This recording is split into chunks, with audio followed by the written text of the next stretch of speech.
Sejak kecil kita diajarkan nilai-nilai oleh orang tua kita. Tentang nilai-nilai bagaimana kita harus hidup. Nilai ini bisa dari adat istiadat, bisa dari agama, bisa juga dari pengalaman orang tua. Tiap hari diajarkan nilai tersebut sehingga itu terinternalisasi ke dalam diri kita. Dan itu akan menjadi acuan kita berperilaku dimanapun kita berada. Ketika seseorang bekerja di dalam perusahaan, maka berkumpullah nilai-nilai pegawai, nilai-nilai karyawan yang ada di dalam perusahaan tersebut. Dan semua nilai-nilai tersebut dikristalisasi menjadi satu nilai perusahaan. Sehingga sering disebut dengan corporate value. Corporate value itu akhirnya menjadi identitas karyawan yang terangkum di dalam identitas perusahaan. Sehingga ketika suatu kali seorang karyawan tersebut bertingkah laku di luar sana, orang bisa tahu ini karyawan dari perusahaan X. Orang bisa tahu ini karyawan dari perusahaan Y.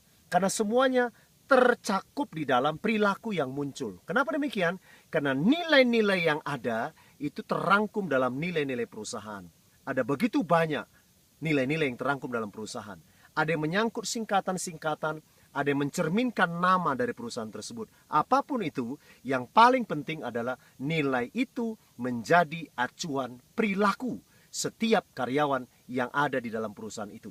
Dan nilai-nilai yang menjadi acuan inilah yang mendorong perusahaan tersebut untuk mencapai visi melalui misi-misi yang sudah ditetapkan.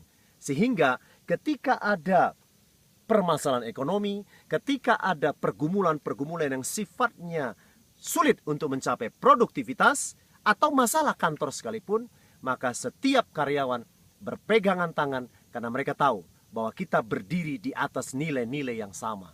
Itu sebabnya ketika perusahaan kita mempunyai nilai, maka kita harus menghafal, kita harus menginternalisasikan, mengaplikasikannya di dalam kehidupan kita di perusahaan maupun di lingkungan masyarakat. Sehingga demikian kita mempunyai warna, kita mempunyai identitas sebagai manusia yang bermartabat, sebagai pegawai yang produktif.